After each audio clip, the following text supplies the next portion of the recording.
Test. Test.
Good evening.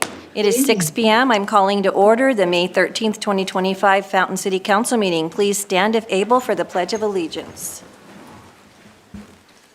I pledge allegiance to the flag of the United States of America and to the republic for which it stands, one nation, under God, indivisible, with liberty and justice for all. Thank you. Madam Clerk, roll call, please. Mayor Thompson. Here. Mayor Pro Tem Rick. Here. Councilmember Hinton. Here. Councilmember Geek. Here. Councilmember Estes. Here. Councilmember Duncan.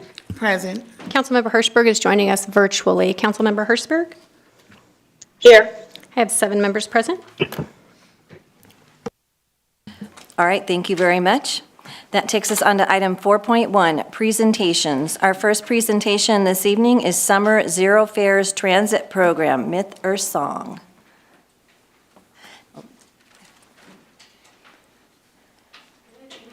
And if you could just push the middle button and turn that on for us. Good evening, Council. I have handouts that I want to bring up. If you could hand them to PD and they'll get them out to us. Thank you.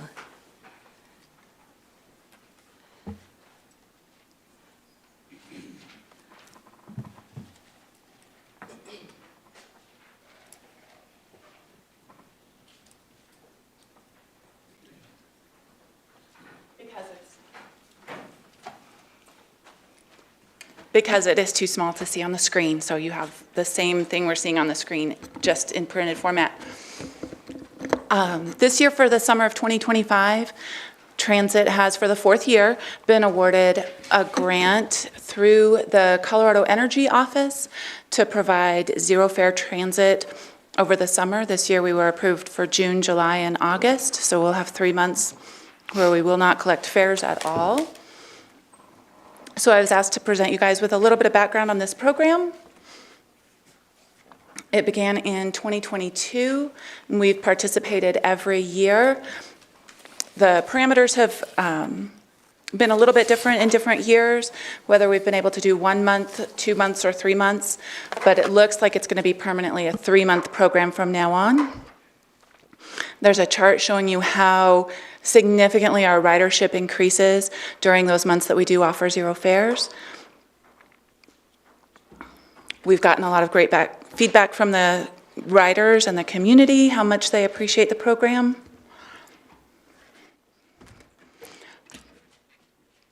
And I think that's mostly all I have to say about that, unless you have any questions.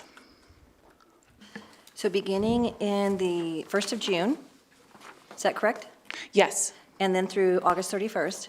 Yes. They just have to show up at the bus stop and get on the bus, and there's no fee? Absolutely. And Colorado Springs also participates in this, right? So the kids can get around from Fountain all the way up to Colorado Springs and back and do whatever they need to do. Okay. Yeah, there are a couple different options with the program. RTD participates in this program to provide zero fare rides all year round for 18 and under, people 18 and under. We've always opted to do the free fares for everyone during the summer months. The program is intended to encourage public transit use and cut down ground level ozone levels. That's why it's funneled through the Energy Office. But we feel like it's a really, really helpful program, and we hear that from our passengers, that a lot of them really appreciate being able to ride. Fares aren't very much, but it still can be a strain for some of our folks.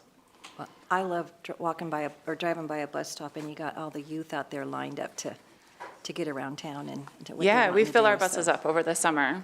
Yeah. So thank you. All right, anybody have any questions? Yeah. Councilmember Hinton. Not a question, just a comment. Please let your drivers know that they're doing a great job. I appreciate them. I see them all around the city. They're just doing amazing work, so thank them for us, please. I absolutely will forward that to them. While I had your attention today, I wanted to put another proposal just to get your first feedback on it.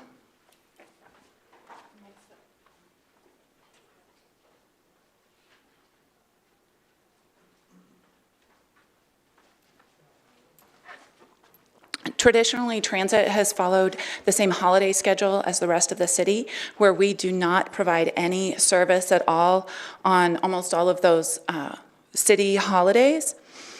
After receiving some feedback from our passengers, we always get a lot of phone calls on those days. We're proposing to offer our Saturday schedule, which is a reduced service schedule, on certain holidays, and we could put out a survey to see which holidays riders would like. We were specifically looking at things like Juneteenth and Veterans Day that are regular weekdays for a lot of people who may not have the opportunity to take that as a holiday. So instead of our normal staffing level of 2 drivers for almost 16 hours a day and 2 dispatchers during that whole time, you know, 1 at a time, a dispatcher always on duty, we would do the same kind of service we do on Saturday, where we have service for about 9 hours.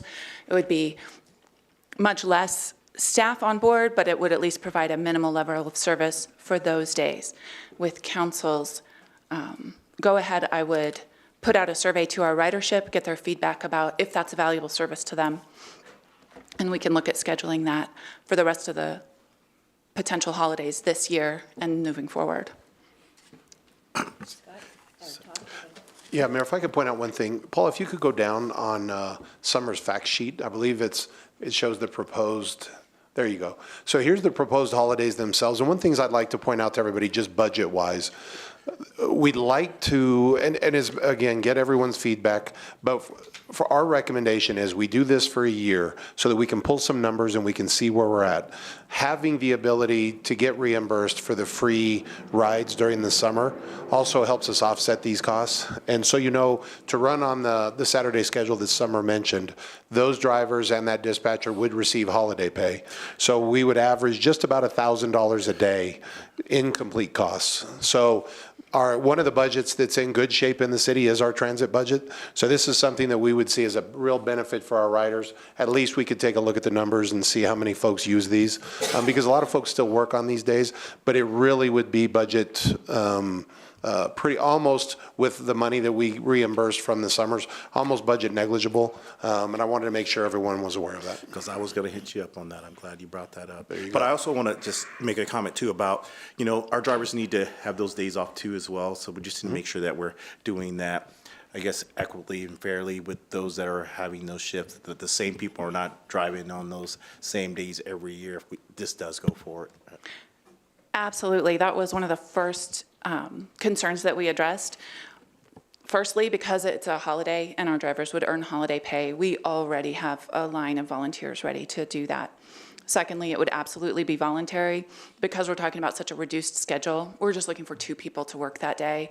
And I feel 100% confident that we'll have no trouble filling those shifts.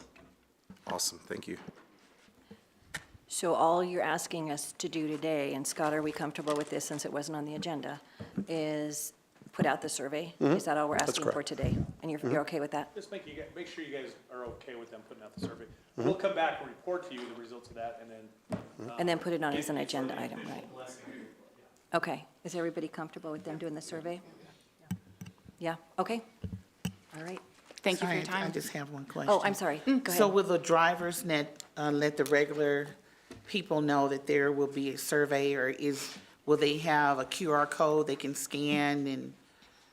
Exactly. Okay. We would put together an online survey through a program like SurveyMonkey, where we can print a QR code that we would post in the buses and probably at the shelters, where passengers or anyone can use their phone camera to scan it. It will take them directly to the website, and then I would be able to get that feedback about what holidays would be helpful for them, or if they're interested or not. Okay, thank you so much. I appreciate all you do. I didn't get a car till I was 23 years old, so I really appreciate transit. It's a little bit hard to realize how much some people really rely on it, especially when we're in a little bit of a more rural, more secluded area. If you speak to some of our passengers, it really is their only source of transportation. Yeah, thank you. I just want to clarify. The free transit days is only during June, July, and August. So if you're responding to the survey for these other days that aren't in the summer, you are going to pay your regular transit fare. That is a question we could absolutely receive guidance from council on. We generally do about 1 day a month as some sort of promotional day. We'll Right. post something on Facebook Right. that today is For instance, Rosa Parks' birthday, we always do zero fares on that day. During the week of Veterans Day, we always do zero fares for veterans and military. So we absolutely could do zero fares on those days because the amount of fares collected is going to be fairly small, and that would be an excellent way to promote that we are having that service. Okay. But as of we right now, also don't could have assume it. Don't assume Yeah, no, it absolutely could be a regular fare day Okay. as well. There's no All right. correlation between those. Okay, thank you. All right. Our next, oh, I'm sorry? Oh, not during presentations, we don't take citizens' questions, thank you. Presentation from Fort Carson Strategy 2042 by Colonel Eric. Okay, Oxenvog. You get that hesitation a lot, I bet you, huh? It's okay, ma'am. Mayor, ladies and gentlemen of the council, if I haven't met you yet, my name's Colonel Eric Oxenvog. I'm the current Fort Carson Garrison Commander. I've been in the Army about 25 years now. And I tell you, this is my 12th duty station I've been assigned to.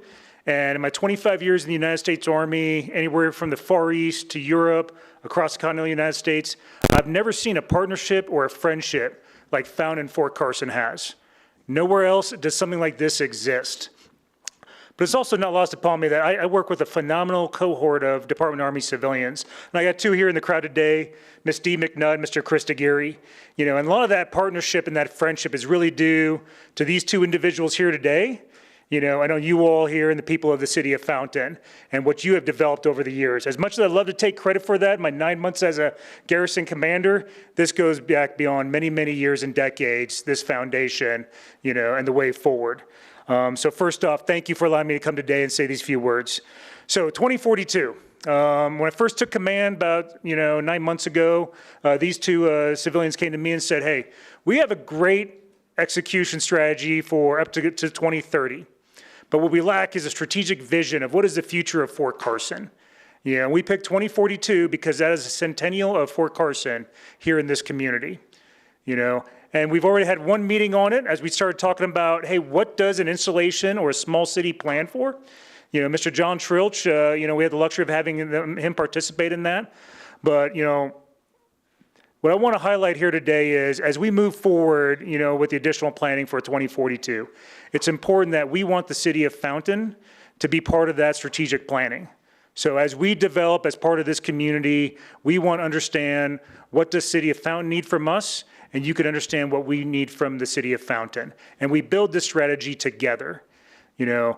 Down the road, I want to come and be able to talk more in depth next fall of what is the long-term vision and strategy of Fort Carson. But today is kind of a pledge that we want your partnership as we've had in the last several years, but be part of that strategic development of what Fort Carson is as an installation and what it means to the community of the Front Range. Next, we have a great successful construction IGSA, intergovernment service agreement with the city of Fountain. We have gone through some civilian reductions with the resignation program over the last several months. But, talking with John Trilch, talking with the city, there's an opportunity here that we can enhance the current IGSA, maybe augment some of the capabilities that we lost, but also increase the number of construction projects that we award this IGSA to help take care of Fort Carson. And it's a win-win for everybody. It's great for us because every project we get on Fort Carson from the city of Fountain from this IGSA has been phenomenal. But then it's great for the local people where that money goes back to, those vendors, those contractors, being able to take care of us and support the people of Fort Carson. And finally, I just wanted to talk about the size of Fort Carson, and what it is here in the Front Range. So Fort Carson, we average maybe around 23,000 service members, but 57,000 family members. On top of that, we got around 2,000 Department of Army civilians, probably an additional 1,000 Army contractors that work on the installation. When you do those numbers, that's over 80,000 people that Fort Carson was responsible for.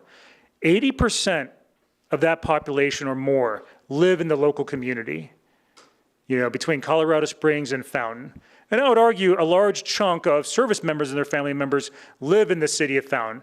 I don't know what the numbers is, but I tell you, which gate is the busiest going on and off Fort Carson? Gate 20, that connection between the city of Fountain and Fort Carson itself. But we have a very busy summer coming up here at Fort Carson. So the 4th Infantry Division, our 1st Brigade in the next 30 days will deploy to Korea for a 9-month deployment. 2nd Brigade is currently deployed to the border, supporting the Southern Border Mission. 3rd Brigade came back about 3-4 months ago from Poland, and pretty soon they will start their training cycle up again. And this summer, our Aviation Brigade and our Sustainment Brigade will deploy. And on top of that, additional mission partner units with between 10th Special Forces Group, the 71st EOD, 627th Hospital, they continue to support combatant commanders around the world with continuous operations. But we're going to see is a decline in service members here this summer. We're going to go from, 23,000 service members to maybe 8,000, 9,000 on Fort Carson. So the Army is continuing to stay a very highly upbeat operational tempo, supporting every combatant commander around the world right now. I just want to highlight that for this crowd. But that means our families are staying here, and we here at Fort Carson, we'll do everything we can to continue to take care of those family members, even the ones that live here in the city of Fountain. And that is our pledge to you today. And then finally, my team wanted me to highlight a thing called the Leaders Academy. And it's a leader development program that is 3rd year in their making now. And it's targeting younger Department of the Army civilians to develop their leadership potential to move up in the ranks over time. And, another way to highlight this great partnership is we have several members, of the city of Fountain that are part of this Leader Academy. And it's a great opportunity to see that networking between our Department of Civilians and the city of Fountain employees. Seeing a different set of, opinion, viewpoint, eyes and ears about how to view projects and project management. And so I thank you very much for the people that you have sent to our Leader Academy. It's only enhanced, the education of my Department of Army civilians. And I think it's a great important thing that next year we want to see how we can continue building upon that and maybe add more members of the city of Fountain to our Leader Academy. And then finally, again, I just want to say thank you for the partnership and the friendship. I think there's still many opportunities out there that we need to explore, and there's many opportunities that we haven't found yet. But I guarantee you 5-10 years from now, as we march towards 2042, it's going to be even stronger bonds between our city and the installation that is Fort Carson. Thank you very much for allowing me to speak tonight, Mayor and Council. I greatly appreciate your time. Thank you, Colonel Oxenbog. Got it? Thank you. And we have such a great relationship with Fort Carson, and I think it's so unique. And we hear that from our military soldiers that come to our community, and we just try to embrace them and welcome them in. And I know they come to one of the most beautiful places on earth, of course, and to enjoy our beautiful nature here. But I hope they get that feeling. I hear from soldiers that they don't get that feeling in a lot of other areas, and so we're just so warm and open and here to help in any way that we can. And so please don't hesitate to contact us. I'll tell you, Fort Carson is the most highly sought-after installations in the Army. When I first joined the Army 25 years ago, I wasn't high enough on the Order of Merit list to get assigned to Fort Carson. Awesome now that I'm in command of the installation of Fort Carson, but that's how high it is on the Army demand list. So many people want to come here. And it's not just for the installation, it's for the surrounding area, it's for the city of Fountain, it's for the environment, it's about the state, and there's so many things for families and soldiers to do here. It's incredible. Right. And our legislature passed a new law this year so that when military families are moving around with students that have special needs and IEPs, that they have to really bring those into the schools a lot faster and fast track them. So I was really happy to see that too. Oh, that's fantastic news. Thank Yeah. you so much. Yeah, and because Fort Carson, D8 I know is really highly requested from special needs families. John, are we going to get a photo? All right, let's get a photo because this is. Only if I could have Dee and Chris join us. Absolutely. Oh, for sure. It's not a photo without Dee, so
All right, thank you very much. That takes us on to item 4.2, Board, Commission, and Committee appointments. There are none tonight. Item 5, correspondence, comments, and ex officio reports. Mr. Trainer. And just a notice, if you are in the public and you want to speak tonight, I only have 2 cards. So if you have not filled out a white card, if you could fill it out and then give it to PD, and they will get it up here to us. So, thank you. Thank you, Madam Mayor. The only thing I have to say is the legislative session is over, and we are so ecstatic about that. I sent out the weekly update to the council. Yes. That has the last bill tracking update on it, if you're curious on any of the different bills that we really honed in on. But thank you, ma'am. Would they end up at like 715 bills they introduced? About 500 too many? Yeah. All right, anybody else down the table? Todd, your mic isn't on? There we go. Bob McDonald asked me to pass along to everybody that he's on track to get his road resurfacing projects scheduled. We hope the first couple of weeks in June after school is out. So you haven't seen a lot of road construction going on because of the seasonal nature of it, but it's coming. So just be ready. He's hoping to get everything done in June this year. Typically, it's been July. Sometimes it's run up to school starting. So hopefully he can get on their schedule and get them done early. Anybody else down the row? Chief? Yes, ma'am. Thank you, Mayor. Mayor and Council, good evening. Sorry I'm late. I was over across the street at the National Junior Honor Society ceremony, so enjoying that. It was very nice. It's Police Week, so we're all doing our events this week, so we appreciate the community's support as always. And we have a few ceremonies going on and the Police Memorial Ball this weekend, so it's a good time remembering those fallen officers, of course. Mayor, I just want to really briefly talk about some real quick statistics related to the flock cameras. There's been a lot of, we have an article coming out very soon. It's in its drafting phase right now through the city's PIO, and my assistant Lisa and I are going over that right now, and we're going to publish an article about some kind of fact or fiction on the flock cameras. Tonight I just want to talk about some statistics that we've had so far. Flock has been, I would say, fully operational. Mostly, we're still not fully operational with all of our cameras, but we've been using the cameras now since February. In that time, we've had 15 cases so far. In those cases, I'm not talking about just stolen vehicles that were recovered. We've recovered about 7 or 8 stolen vehicles, returned those to their owners. Those 15 cases are also including crimes that we have either obtained leads from via flock cameras or solved the crime. Simply, if we didn't have the flock camera, we may not have been able to solve the crime, or at least as rapidly as we did. Some of those crimes are burglary, felony theft, armed robberies, many misdemeanor warrants, and eluding DUIs from other jurisdictions that were in our city. Several warrants, some misdemeanors, a couple of felony warrants. Those are all folks that either most of the people that we're capturing do not reside in Fountain. They are people passing through Fountain or committing crimes in Fountain. And of course, the current investigation, the shooting we had on Blossom Field, obviously that's still an active investigation, so I'm limited at what I can say. But what I can tell you is our flock cameras provided us with the suspect vehicle location. I think that's critical. I think these numbers are important. This is not a full comprehensive list of everything that Flock has accomplished for us. This is exactly what we thought it would be. We know there's stuff that passes through this city. We know that the police officers can't be everywhere. And this is a great tool for us to be able to lower and reduce crime and ultimately make our citizens' life a little more safer. That's the goal. Like I said, the article is going to come out in conjunction with the city's PIO office. We're going to coordinate with that. And my guess is next week we'll publish the article, a little bit of fact and fiction. So pending any questions, that's all I have, Mayor. Okay, any questions on anything with Flock? Nope. Okay, thank you. Anything from the clerk's office this week? No, ma'am. IT? Nothing tonight, Madam Mayor. Thank you. Okay, I'll start to my right tonight. Councilmember Duncan. Okay, thank you. Just want to say that in honor of our police appreciation, that I really appreciate the hard work that our Fountain Police Department and all the police departments around us that are doing to protect us. So please let the staff know.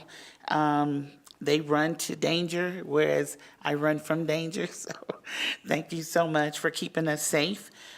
In my hometown, I just read today that the police officers got fentanyl off the streets in my little hometown, and that would have been enough fentanyl for 1.3 million people.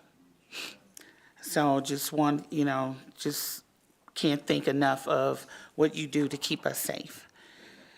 And on Saturday, this Saturday, May 17th, starting at 12 o'clock at the Security Public Library, I will be having a Home Buyer 101, and this is with CHAFA. And they give you down payment assistance, home buyer education. They've had lots of success with this program. And it's at the Security Library because that's where I could get space for that day. So if you know of anyone that is looking to buy a home or, any type of education. I know when I went to buy my home, all those stacks of paper, I didn't know what they were.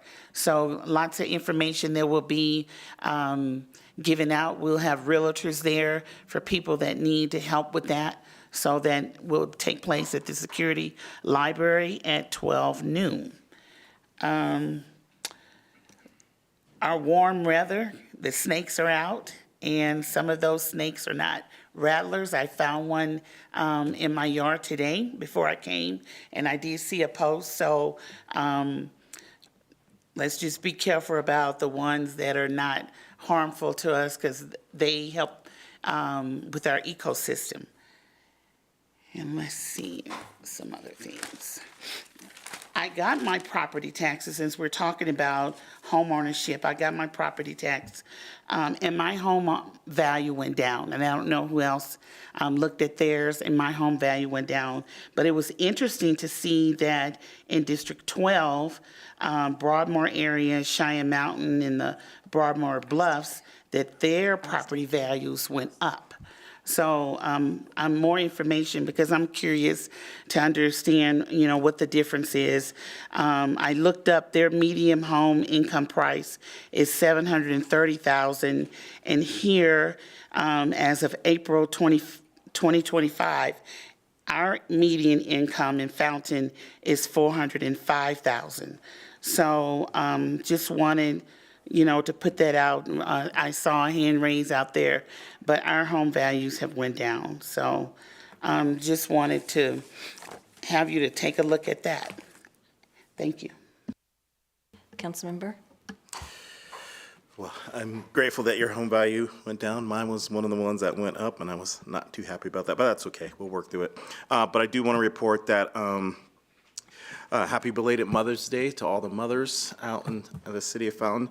I appreciate all that you do. If you're not even a mother of a child, but you probably raised a niece, a nephew, whatever that is, but I do appreciate all the mothers out there. And then I also want to just state that I had an opportunity just to ride around the city this past weekend and go to all the different parks. And as I was there, I just took an opportunity just to talk to our citizens. Scott, I will tell you that they are happy with how things are being run in the city. I just asked a simple question: how things about the parks? What do you like? What do you don't like? What can the city do to kind of help out in that, in those areas? And most of the feedback I got was just really positive.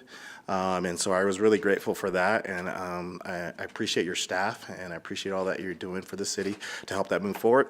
And then on another thing, this is the month of our city kind of cornhole tournament. We are going to win it, myself and Scott. We're on a team, and just so to put that out, we the Bagaloos, so we are going to win it this year and be the champions. So when that happens, we'll make sure we get a press conference and put us in the pitch and all that stuff there. So that's all I have, Madam Mayor. Mr. Hinton, I have to reprimand you for, kind of trashing some of the other staff that isn't going to win, so. It's not trash, it's just truth. Okay, there's a difference, huh? Okay, all right, Councilmember Estes.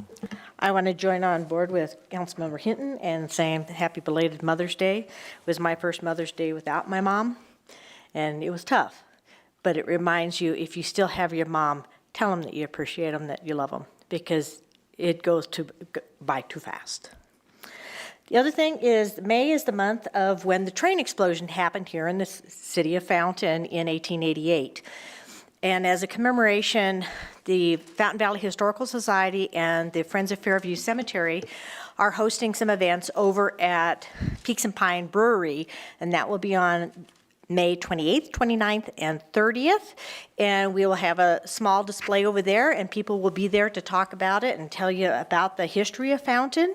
And part of that, we will be having a coloring contest. There are 3 age categories. It's age 10 and under, 10 to 17, and everybody else. So if you're an adult and you want to participate, please go on over to the brewery and get your coloring page. The pages are over there.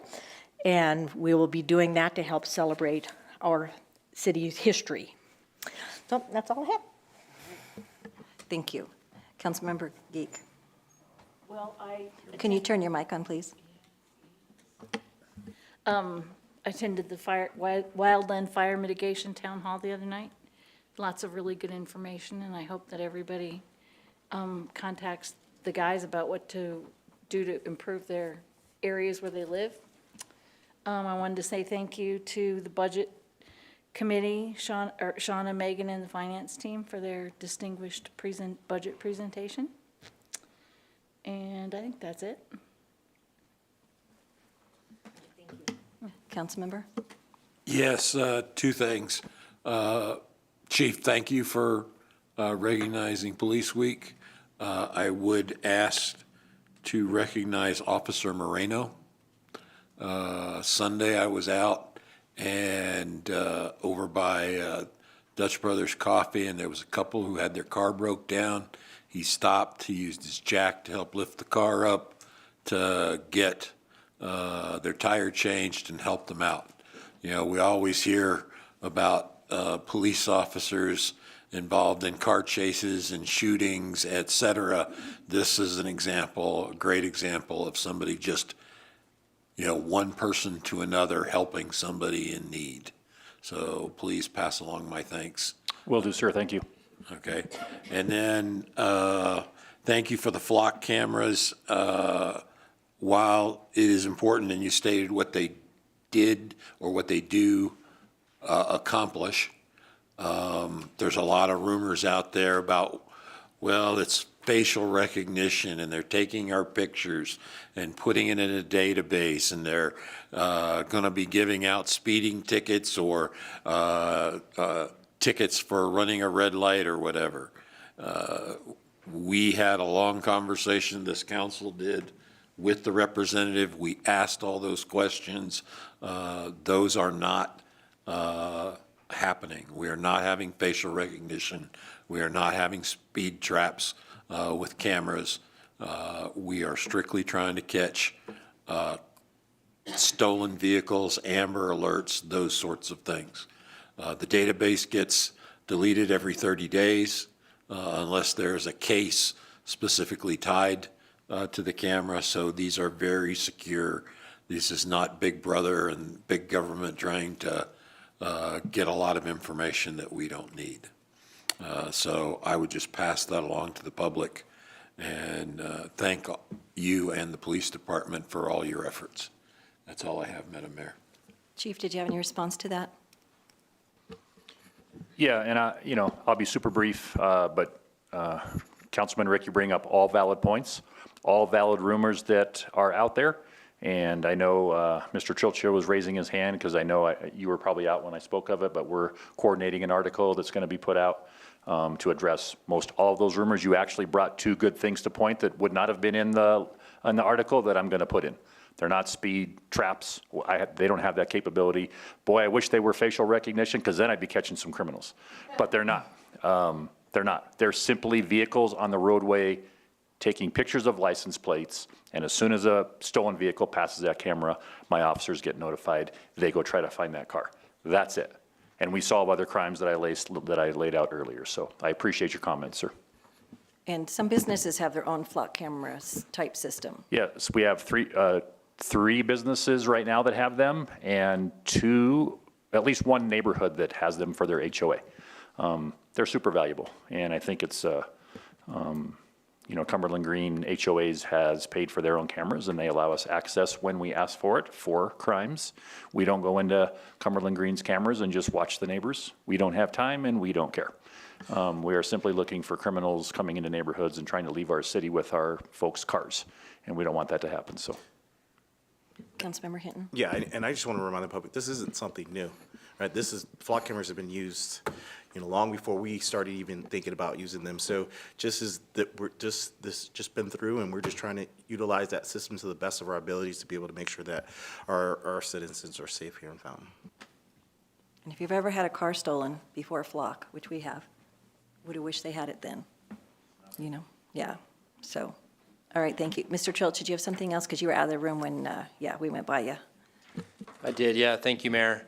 Oh, it was really great to see Colonel Oxenbog and Fort Carson here this evening, and I was out there speaking with them, and on the way back in, had a chance to speak with Mr. Lender, and this is a great opportunity to highlight for everybody here, right outside the council chambers, we have a display case that we have reorganized with a lot of items in there to honor our local veterans. At the top of that display case, if you take a look at it, is a veteran, Mr. Vern Reisius. I hope I pronounced that right. Al Reisius, yep.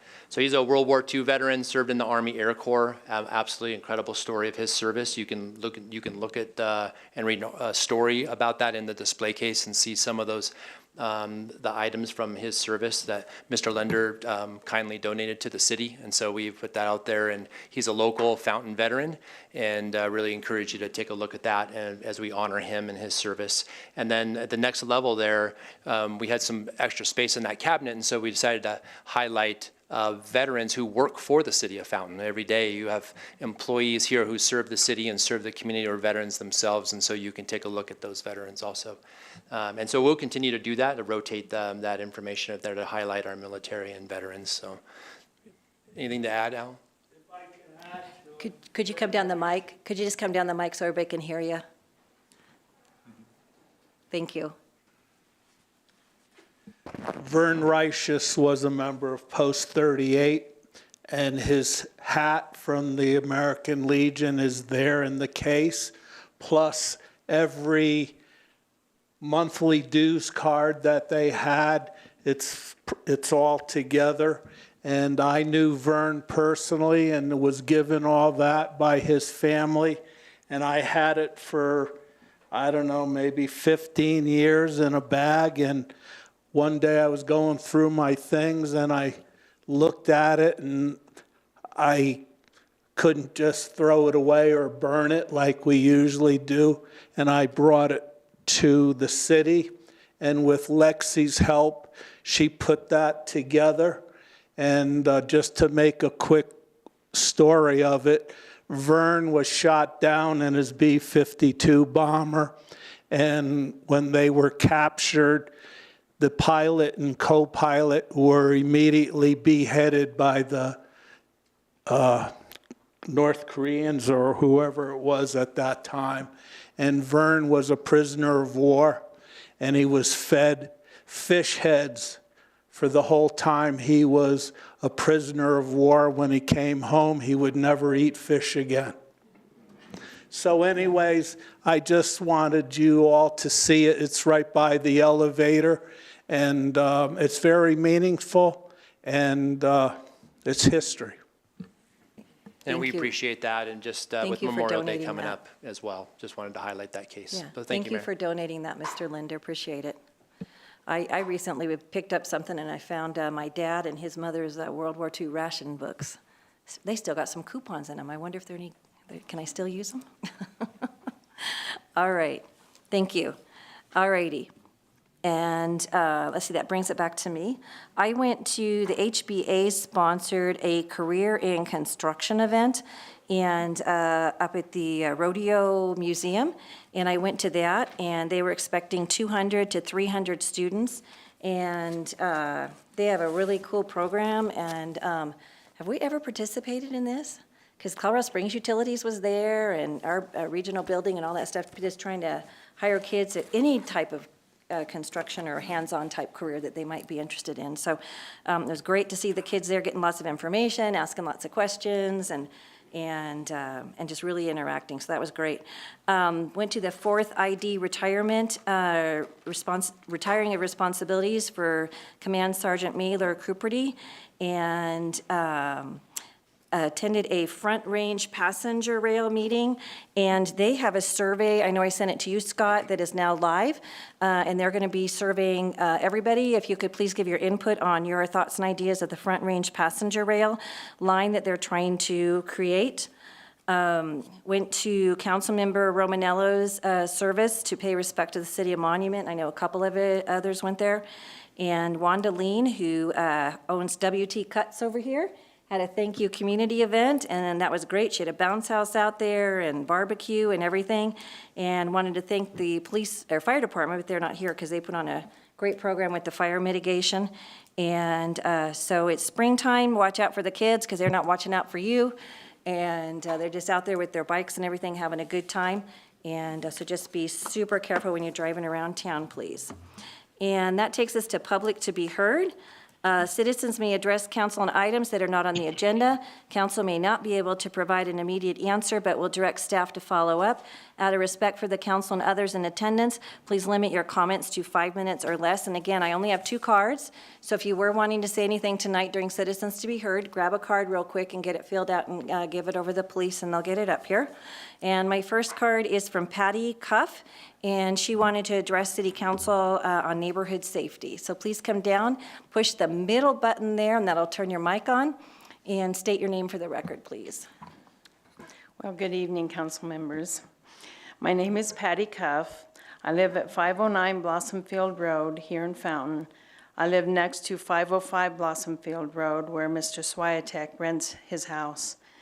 Some of you may recognize the address from the news because on April 25th at approximately 4:38 in the afternoon, just after children got home from school, and just after 2 kids with their skateboards went down the street, and just after the mail lady delivered the mail, a shooting took place in the middle of our street between Mr. Swiatek and 2 other individuals. And because of an ongoing investigation, that's all I'll say about the 3 men.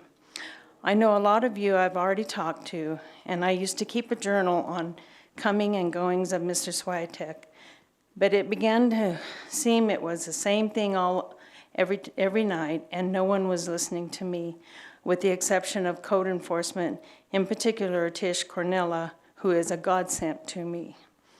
I have been trying to get someone in the court system to hear me for going on 14 months now about Mr. Swiatek, beginning from the night he moved in on March 30th of 2024.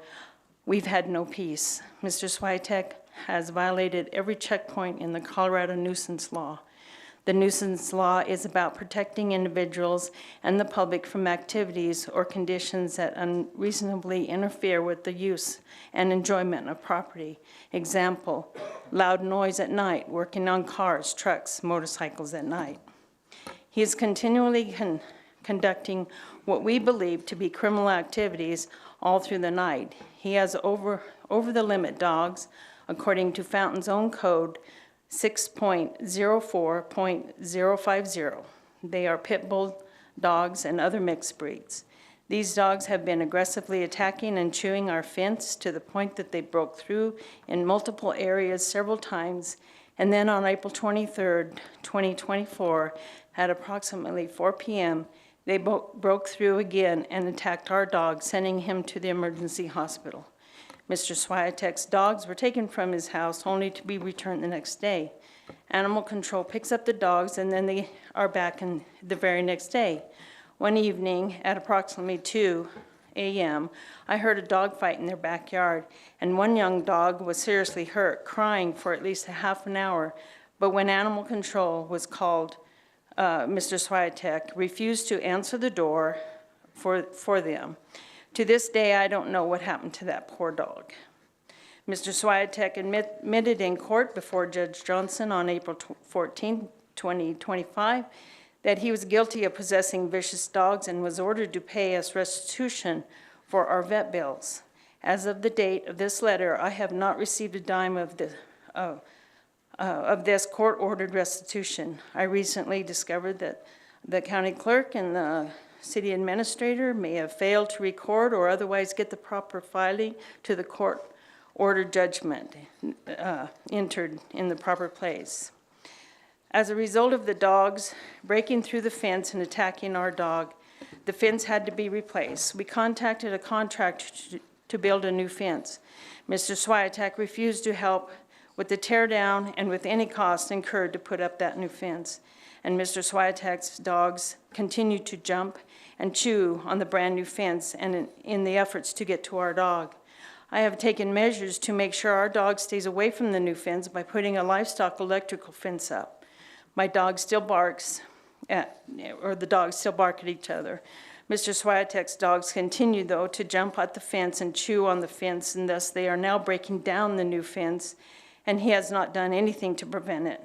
Mr. Swiatek's dogs would continually get out and run the neighborhood, of which I have pictures and videos. The neighbors would not be able to walk their dogs for fear you never knew when Mr. Swiatek's dogs were out. The children in the neighborhood would often scream and run home because they were afraid of the pit bull that was out. I couldn't go for walks with my dog Jake without first looking to see if his dogs were out. On May 27, 2025, during a SWAT raid, at Mr. Swiatek's house, Animal Control came and took 8 dogs from inside the house.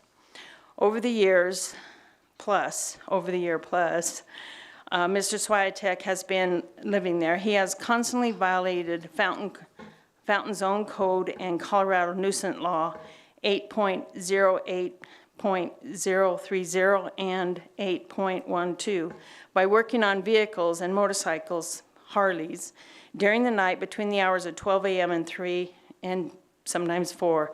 Last summer, we were so sleep deprived that it was hard to go to work. Mrs. Cuff, could I get you to wind it up in another few seconds, please? Yes. Thank you. I'm sorry. Okay, he has trash everywhere. He only cleans it up when he gets a violation. He was involved in a hit and run which damaged my son's Jeep, and because it was legally parked, and he lied about it. He was confronted with a video, and then he got away with it by saying, "Oh, a buddy was driving it, not me." The culmination was when Mr. Swiatek, with his activity, including arguments and yelling at a guy, was a horrific shooting that I and my son witnessed that happened late afternoon, April 25th, 2025. Mrs. Cuff, I'm sorry. No, I need to tell you this. Right I'm after some sorry. kids walked home from school, I can't describe the trauma that this put us through. And my son has disabilities. One of them is anxiety disorder. How could I ever describe to you the trauma that this has caused him and me? Thank you, Mrs. Cuff. I know you and I have spoken on the phone, and I know you worked really hard to get it down to 5 minutes. I'm just trying to get everybody to listen. I understand. I understand, and I know I spoke with you earlier today and on the phone. And do we? I know, I understand. Okay, thank you. We just have to make sure we give everybody the same amount of time. And so if I go over with one person, then I have to go over with the next person, so thank you very much. But you're more than welcome to come back next week. We've had people do that before at the next council meeting. If they didn't get through, please feel free to come back to the next council meeting. All right, Chief? Ms. Cuff, Mr. and Mrs. Cuff, if you want to see me after the meeting, you're welcome. I will stay and chat with you, or my commander can talk with you right now out in the lobby if you so choose, if you don't want to stay for the whole meeting. All right, the next the next card I have is from Mr. Langley for the American Legion.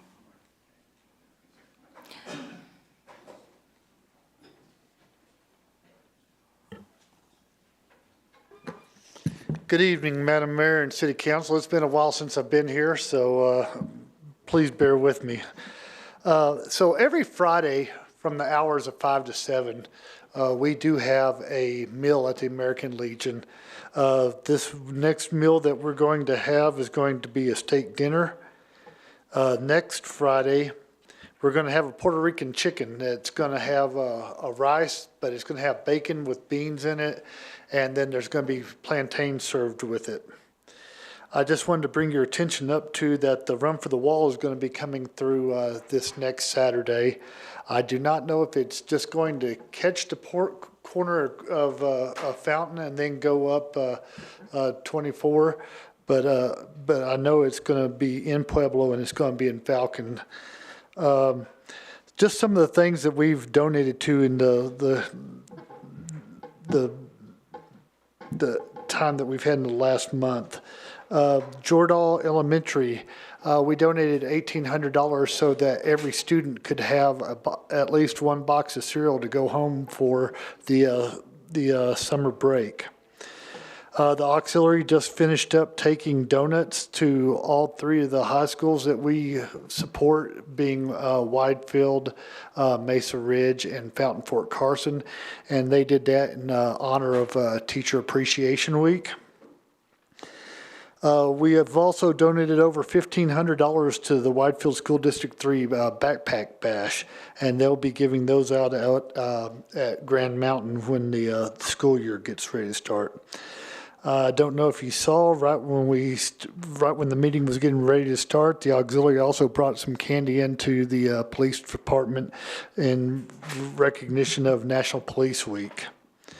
We have a golf tournament coming up on June the 9th. It's going to be at Perry Park in Larkspur, Colorado. I'd like to also bring your attention to the joint Memorial Day ceremony that's going to be at the VFW 6461. It's going to start at 11 o'clock on the 26th. That's going to be the VFW, the Legion in the City of Fountain, that's going to be doing that. And then I would also like to thank you and Al Linder for putting up Vern Reich's medals, his Legion hat there. It was very nice to see that y'all support your military community. Barring any questions. All right, thank you. Any questions for American Legion? All right. Okay, I have 2 cards. And I'm going to ask the first person, because I got them in, or I take them the order I get them. I received a card from Mr. Linder. But I did receive a card from Mr. Cuff that would like to come up. Mr. Linder, are you okay if I have Mr. Cuff come up first? Absolutely, but I want to talk about what I heard. Right, I understand. I just wanted to give them a chance to come up first. So Tish, if you could, oh, I'm sorry, you're right here. Okay, I'm looking right past you. Thank you. I thought you were still out in the hallway, so thank you. All right, thank you. Middle button would turn your mic on and state your name for the record, please. And thank you for coming back. Yes, thank you, Council, for listening. Name is Paul Cuff. So continuing my wife's notes here, which I applaud her for being so diligent.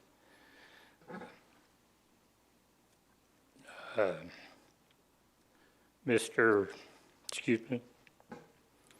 Switek was involved in a hit and run, which Patty alerted to, that damaged my son's vehicle. He denied that he was the driver, gave the police a fictitious name who they cannot find. The culmination of Mr. Switek's activities, including argument and yelling, leading up to this shooting, has caused not only us anxiety, but our neighbors to the north. The police dug 3 bullets out of the front of their house.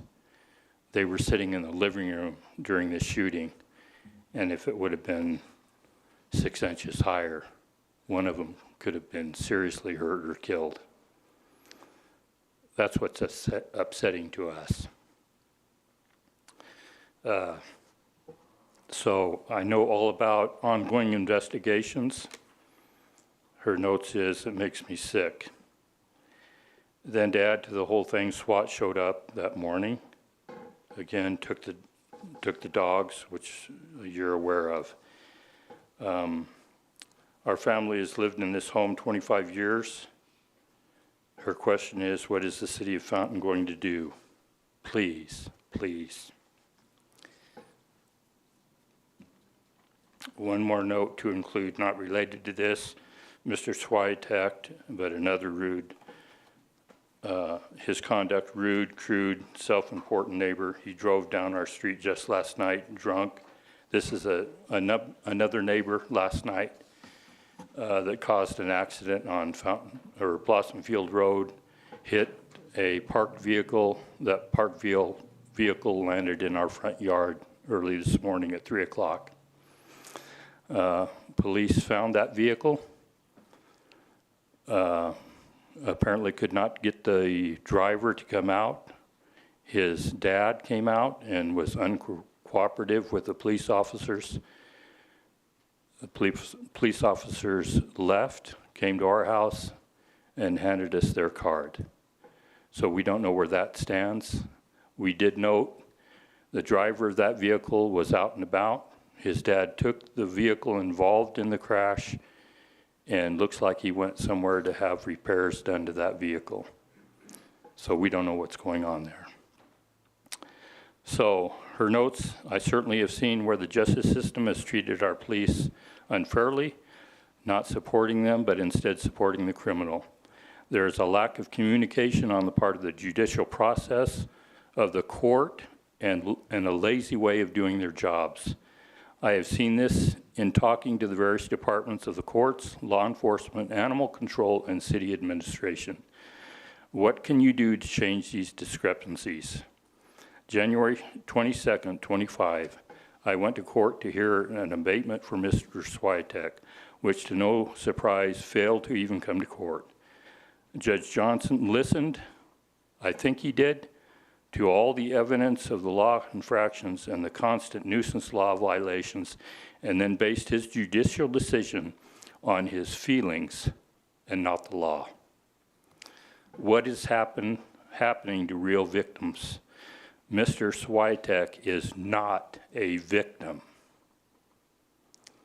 If Judge Johnson would have supported the abatement hearing and listened and judged according to the law, the shooting, the SWAT, and the victimizing would never have taken place. The city of Fountain needs to recognize that you need a judge that will judge by law, not feelings. So what's it going to take? Somebody to get killed, maimed, crushed? What's it going to take? End of notes. Thank you. Thank you, and thank you for coming back in. I appreciate it. Thank you. All right, that takes us to our next card, I'm sorry, go ahead. Sure. Excuse me, Mr. Cuff. I think he wants to, go ahead. Mr. and Mrs. Cuff, I want to make sure that you know, and Ms. Cuff, you and I have talked a couple of times. From the city administration side of things. Todd, could you lean into your mic? Sure. Thank you. From the city administration, I want to make sure you know we apologize. We're sorry that this has happened to you. The activity that you mentioned out at the house, I hope shows you how much effort we're going to put into this, that we're going to take this to the limits that the law will allow us to. And I think it's wonderful, Ms. Cuff, that you mentioned Tish. Tish and code enforcement have been out there in the last year 46 times. 46 times. And Mr. Cuff, reading off of Ms. Cuff's notes, you're exactly right. We need those three portions of the legal system to work in conjunction with each other. And we are angry and not happy that we have not been able to be more successful in the legal side of these things. I got involved a couple of weeks ago, have had personal discussions with the Humane Society. Our city attorney is going to look at some changes moving forward in terms of dangerous dogs and some other things so we have more teeth. The police department does have their active investigations going, and I can tell you, the chief may not be able to say it, but I can. We are going to take every attempt and every effort that we can to take care of that problem house. This is kind of a perfect storm where you have an absentee homeowner who, I doubt this guy's even paying rent. But as we all know, you mentioned in your notes that he is not treated as a criminal. He is. And we will treat him as such, and we're going to do everything we can. But we wanted to make sure that we relayed that to you, and that the efforts that you have seen in the last couple of weeks are not going to end, and we're going to do everything we can for you, okay? I wanted to mention that to you both, okay? Yes, ma'am. Push the middle button to turn your mic on, please. There you go, thank you. Madam Mayor, I came here tonight just to listen and say hi to friends. And after I heard what happened right here to the Cuffs, Mrs. Geek, didn't I call you or didn't we have a conversation last week about the crime in this city and what's happening with these kids and dogs and gunshots? Didn't we have that discussion? I mean, this town is out of control, Chief, and you have to do something about it. And I, as a citizen sitting here listening to these folks talk tonight, I'm appalled at the way you handled this tonight. This poor woman, what I heard was awful. And ma'am, why did you stop her from talking? I mean, I wanted to hear everything this lady had to say. Scott, I really appreciate what you just said, Todd. You saved the day. You really did. Otherwise, Chief, I'm upset with you, okay? No, you're not going to talk. I'm upset with you, okay? This city is out of control. The fires that have been set by these kids, and I know it wasn't a kid who did this, but the kids who set fires, the kids at the skate park here who are confronting families with their children that come down to this Metcalf Park, it's out of control, Scott. But as a city council, when you just heard this poor woman speak and say what she just said, and the mayor, I understand there's a 5-minute rule, but come on, is there not compassion here with you people? I'm sorry.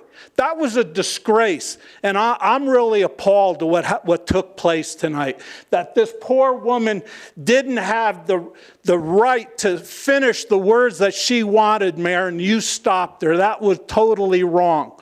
Have some compassion. Thank you, Mr. Linder. And there are a lot of things going on behind the scenes that people don't see, and things that are happening. And we just have to work through the process.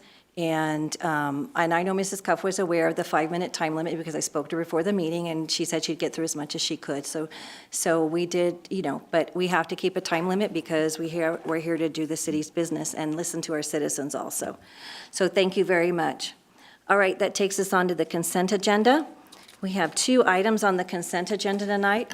All items listed under the consent agenda are considered routine and will be approved with one motion. There will be no separate discussion of these items unless a council member or citizen so requests, in which case the item may be removed from the consent agenda and considered separately at the discretion of council. We have items 7A and 7B, approval of the April 22 city council meetings, and to set a public hearing date for a liquor license. So what would council like to do with the consent agenda? Councilmember Estes? Move to approve consent agenda. Councilmember Hinton? A second. I'm sorry, it moved right around at the last second, so. All righty. We have a motion and a second. Please vote.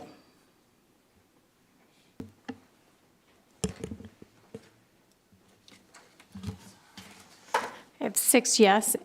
Councilmember Hertzberg, are you available to cast your vote, please?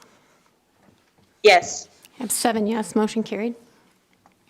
Okay, thank you very much. That takes us on to item 8, old business. A, second reading of ordinance number 1811, an ordinance repealing and reordaining chapter 17.12, signs, section 17.12.020, applicability J, Master Sign Plan of the Fountain Municipal Code. K, Christy Martinez. Good evening, Christy Martinez with the City of Fountain Planning Department. This is the second reading of Ordinance 1811, which would be repealing the existing language within the municipal code for master sign plans and readopting new language that expands and provides more clarification and guidance on how to apply that section. And there have been no changes to the ordinance since first reading. Are there any questions for staff? Okay, are there any questions comments from council members? Okay, any questions or comments from anyone in the audience? Okay, seeing none, I'll bring it back up here. What would council like to do with this?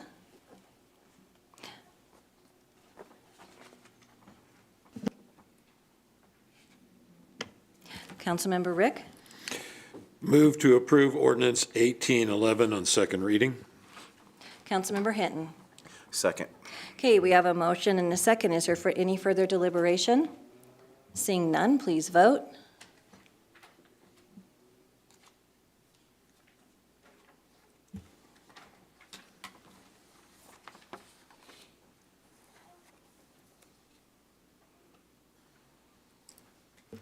Councilmember Hertzberg, how do you vote? Yes. I have 7 yes, motion carried. Okay, thank you. That takes us on to item 8B, continued discussion on implementation of land use regulations for accessory dwelling units, ADUs, for compliance with Colorado Legislature adoption of House Bill 24-1152. Ms. Martinez. Good evening. This is a continued discussion from the previous meeting in April regarding compliance with the House bill, which stipulates that all municipalities within the state of Colorado must allow accessory dwelling units within all single-family zone districts, which have to be in effect by June 30th of 2025. The accessory dwelling unit applications would all need to be processed administratively, so there isn't an appeal or a public hearing process or goes through a planning commission or a city council consideration. Within the statute, it did provide details regarding standards such as minimum setbacks, sizes, parking requirements, and some owner-occupied requirements. At the previous meeting, there was some discussion and consensus held regarding the height limits, which at that time, the attached and integrated ADUs would follow the applicable zone district height, while detached ADUs had a proposed height limit of 12 feet. The size limits discussed was establishing a maximum square footage for the ADUs of 750 square feet, which would comply with the state statute of allowing anywhere between 500 and 750 square feet have to be allowed for. And then there was discussion regarding the provisions for adequate facilities to include water, electric, sanitation, fire provisions. At that time, it was discussed that the ADUs would have separate water and electric meters. There were 2 topics that did remain without a consensus at that time, which was, does the city want to regulate modular or mobile homes to be used as an ADU? The statute does stipulate that all municipalities must allow the factory-built structures, which is defined by the statute. Within the council commentary, there were various definitions provided through the statute for what modulars, mobile homes, and tiny homes are defined as. And then the staff recommendation would still remain the same, that the ADUs would be allowed for factory built as defined by the statute, but also allow any on-site construction to occur, which means somebody would be able to construct it themselves using typical wood. I shouldn't say typical wood, but typical construction. It would be built on site. It's not a kit, it's not a vehicle, it's not a tiny home as defined by the statute. The second policy question that still remained outstanding was if City Council wanted to restrict the ADUs from being used as short-term rentals. The generally accepted definition of a short-term rental is a residential property that is available for rent for a period of fewer than 30 days. So it's similar to like a hotel or a motel.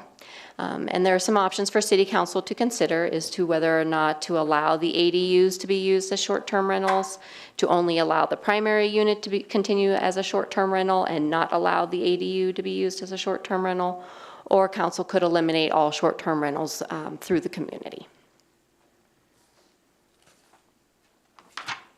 That was the last slide before we go on. So I just kind of did a high-level summary of what was previously discussed in April at the April 22nd meeting, and then the 2 policy questions that kind of still need some sort of a consensus, which would give staff direction to draft the ordinance to bring back for consideration at a later meeting. Okay, before we get knee-deep in the discussion, I want to do a little bit more background of where some stuff are that happened in the 2024 legislative session that are affecting us today, that are in addition to this ADU bill. House Bill 1007 was passed, prohibiting residential occupancy limits. And there's a few restrictions that you can do it, but essentially, if there's homes in neighborhoods that are 2-bedroom, 1 bath, and we would expect 2.5 to 3 people, 4 maybe live in that home, we cannot put any type of restriction on the occupancy. Is that correct? Except with very few circumstances. Correct. The House bill that's referenced, House Bill 1007, does no longer allow municipalities to define what a family is by blood or marriage. Right. So it can be any group of unrelated individuals Right. living together. So there is that elimination as well. Right. And then they also passed House Bill 1304, restricting us on minimum parking requirements. And so we can't require these ADUs to include parking spaces, correct? The House Bill 1304 is specific to multifamily or adaptive residential reuse. It would not apply to the ADU parking requirements. The House Bill 1152, which does require ADUs in all municipalities, does have some limitations on parking. Right. Okay. So coming to House Bill 241152, I spent quite a bit of time, but I know not nearly as much time as you guys have spent on this. You have become, and reading through it, and I know we feel like we're up against this June 30th timeline, but I'm looking at this bill and reading the whole thing a few times, and reading through the definitions of how they define different things.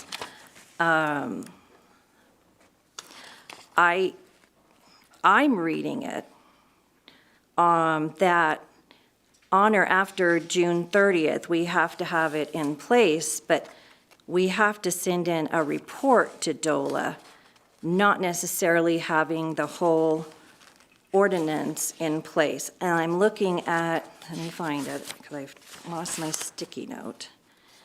On page 15, and the pages before it, it says that we have to, no more than 6 months after the deadline described in the section, we have to prove that we've initiated a process to the updates, a plan and a timeline on page 16, provided an explanation why we can't meet the June timeline, and submit evidence. And then within 90 days of filing that with DOLA, on page 16 again, that they make a decision on whether they're satisfied that we are making progress on this. And they let us know within that 90-day period if they accept our reasons for continuing to make progress on this and the fact that we don't have all our ducks in a row and our process done. I know that was a lot of information. I just dumped out really, really fast. And so while we're having that discussion, I just, feel free to tell me I'm wrong, but I'm just reading it that we have to file this report and not necessarily have this whole thing done. And the one reason that we could use that I found in the bill would be,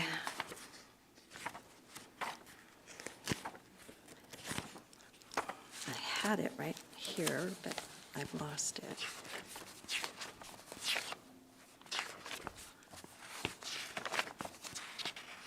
Again, we're not saying that we're not going to do it, we're just saying really want to make sure we get a lot of public input and discussion on this.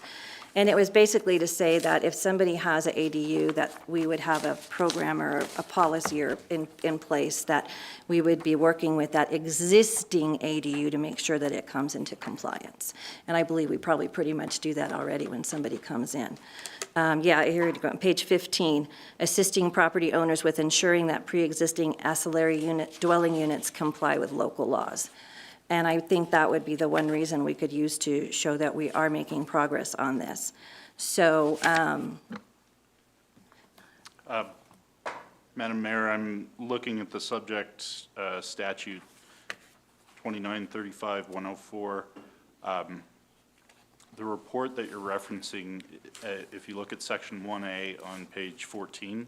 okay, Describes that the report is necessary in order to be certified as an accessory dwelling unit supportive jurisdiction by the department.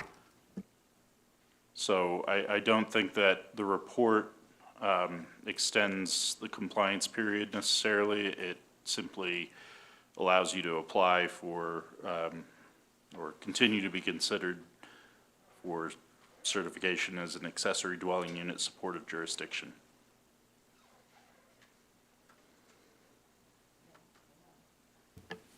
okay, hang on.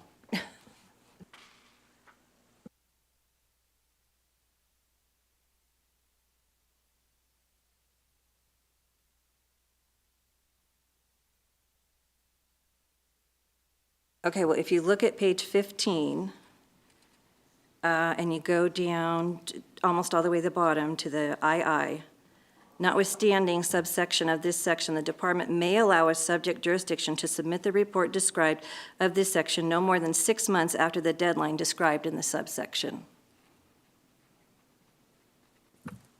And again, Mayor, I think if you have to start at the beginning of the statute to see the subject matter of this particular statute is for certification as that accessory dwelling unit supportive jurisdiction. It's not related to compliance with the statute that requires approval of a single ADU unit in each household. So you have two separate areas that you're looking at here. Compliance as far as adopting an ordinance or simply allowing the accessory dwelling unit in a single unit detached dwelling in any part of the subject jurisdiction, and then you have this process for applying to be considered a supportive jurisdiction of that process. Two separate things. The report only applies to applying for and being considered for certification as a supportive jurisdiction. So the report would not put you in compliance with 2935-103, which has the June 30th deadline. Could they make it any more confusing? They could I mean, they try really hard, don't they? Because I understand what you're saying, but they've got this whole thing of, as long as you've initiated the process to update, you have a plan and a timeline, they have this whole process laid out. And it essentially says, as long as you submit this report that says you're doing it. I know you're all of the pro, I'm just gonna argue with the pro for a second. I think that the 2935-103, which mandates that the subject jurisdiction allowing subject to an administrative approval process, doesn't really take into any consideration whether or not an ordinance is passed. And so some sort of resolution, something of that nature that could allow for an ADU to be built on a property or be constructed on a property, they're not mandating an ordinance be approved for that. They're just mandating that the subject jurisdiction allow it. They're not diving into the individual subject jurisdiction's processes or mandating that they go through any particular process They're just saying you have to allow it by that date. So if we allow it by that date, but we haven't got the ordinance in place for what we're allowing it, we're essentially just going to tell people you have to wait till you have the ordinance in place?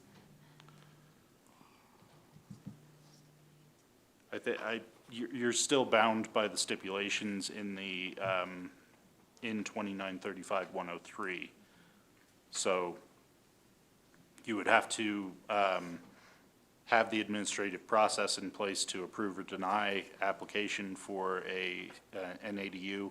You would also, if you're denying for, say, lack of water resources, you would still have to submit the evidence that there's not enough water for construction. But that doesn't apply to the whole city. That only applies to the part of the city that we supply water to. You're saying the lack of water If we only use lack applies to of that? water. No, I understand that, yes. Right, and I'm looking for an ordinance that covers the whole city, not one that covers this if you're in fountain water, and this one if you're in security water, and this one if you're in wide field water. And I'm very frustrated to be getting information at such a late date. Not you, but, and this is a huge decision for our city. A decision that essentially has been taken out of our hands by the state and an agenda someone has to push this down, where we could work at it at a more tailored pace for our community. And we're being essentially told that that there's a one-size-fits-all for the entire state, and it isn't a one-size-fits-all for the entire state. You know, you need to decide what you want your community to look like. And so when you take away the parking restrictions and the occupancy limits, it's making dramatic changes on the quality of life in our community, in my opinion. But I'm not picking on you, I'm just looking at you because you're answering. Everybody else is over there not wanting to get looked at. Anyways, Councilmember Rick, you have your light on. Can we go back to Christie's slide, the 2 points she needed clarification on, please? Thank you. Question 1, does the city want to regulate modular or mobile homes to be used as ADUs? What does the state law, the state statute say? Is it allowed and we can restrict it? It gives us options, or is this a, what's the minimum requirement that the state statute says? So the statute stipulates that all municipalities must allow for factory-built structures. That is defined through the statute. Okay. Other than that, it is up to each municipality if they want to regulate that further. So you have to allow all factory-built residential structures as defined by the statute, whether or not you want to allow a tiny home, whether or not you want to allow a mobile home. So thank you for that answer. My position on this, and any other question that comes up, is that the state passed this statute without our input, without asking for our opinion. So my opinion is we do exactly what the statute says, no more, no less. And if somebody comes to complain about it, we go, talk to your legislature. Don't talk to us. Talk to your legislature. The legislature said we had to do it.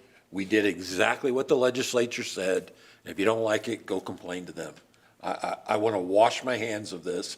I don't want to give additional options that we may or may not allow. It's the state legislature passed this.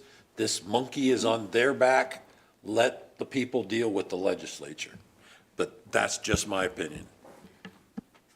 Well, and they're going to come back and say that it did go through the process, so you did have your chance to get in it. And I believe, do you remember the position we took on this, Scott, last year? We opposed this. We were at the table fighting this because this is a huge invasion on home rule municipalities, and we were at the table fighting it, and so were many other municipalities. But you get people up there, that's when it really counts when you vote or don't vote in November, because you get people up there and And that's what happens. And Councilmember Hinton, and then Councilmember Estes. Yeah, so I agree and disagree with Councilmember Rick. I understand what you're saying. We got to wash our hands of it. We can't wash our hands of it. It's ours now. I mean, it's been forced upon us, and we just have to deal with it. But we can tell, as you said beautifully, that if they want to complain, this is why you need to get involved in state regulation and state law, right? And because some of these things are just forced mandated that are upon our city and other different cities just like ours. And so we got it. It's ours. It's our ball to carry now. We just got to do the very best about it. And just like you said, we just have to do what the state statute says. In my opinion, if you're asking me, I would just do what it's required, nothing more, nothing less. Councilmember Estes? I had a quick question on the, you talking to us about if we want to allow tiny homes in one night. Wasn't there in the statute a restriction on what sizes were allowed? And that we can't restrict beyond that? Correct. You have to allow ADUs between 500 and 750 square feet. So you can have a minimum size, you can have a maximum size, but you must allow them between that size limitation. Okay, so basically, the minimum that we could say by the statute is 500. We could change it. Could we go smaller than that for the tiny homes? I don't know what a tiny home actually is. Isn't it? It's around 500. They're all different sizes. Yeah, they're all different sizes depending on. I've seen some that are super tiny. I've seen some that are as big as like a 30-foot fifth wheel trailer, I mean, two-story, Yeah, one-story. but it's just, but that's why we need to know, let people know that tiny home is not what they came out 10 years ago as a tiny home. They've really expanded the market in them and stuff so that people understand when we're talking about this, it's no longer really a tiny home. They can cram a lot of space into a small footprint. So the statute defines a tiny home as being permanently constructed on a vehicle chassis and designed for long-term occupancy, but is significantly not the same as a manufactured home. By definition to the Well, state. I have just a curiosity question, and it's probably rhetorical. Nobody probably has the answer, but they also promised to put millions of dollars, the state did, into transferring things so that there would be grants available for these. One says $5 million in one place and $8 million in another place. Has the state done their part?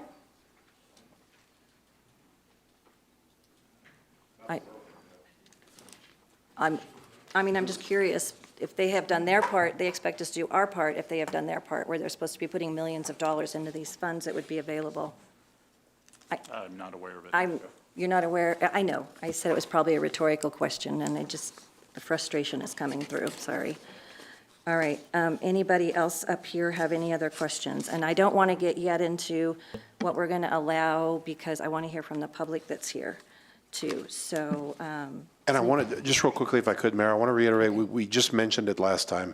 The industry will, regardless, we can chase our tails or we can do the different things. The industry is going to find a way to meet whatever this state law allows them to meet. They don't call things like duplexes anymore. They call them cottages. There's different terms. We could try to chase all those terms, but we're not going to be able to. Right. There's no way we could answer what if the Martians landed on this. So we just want to make sure everybody has realistic expectations that this was come down from the state. We are stuck with it, and we could spend a lot of time trying to work ways around it, and the industry is going to figure it out. Councilmember, Is there a way we can say permanent foundations only? No things pulled in on wheels that can be moved later, that they're permanent foundations?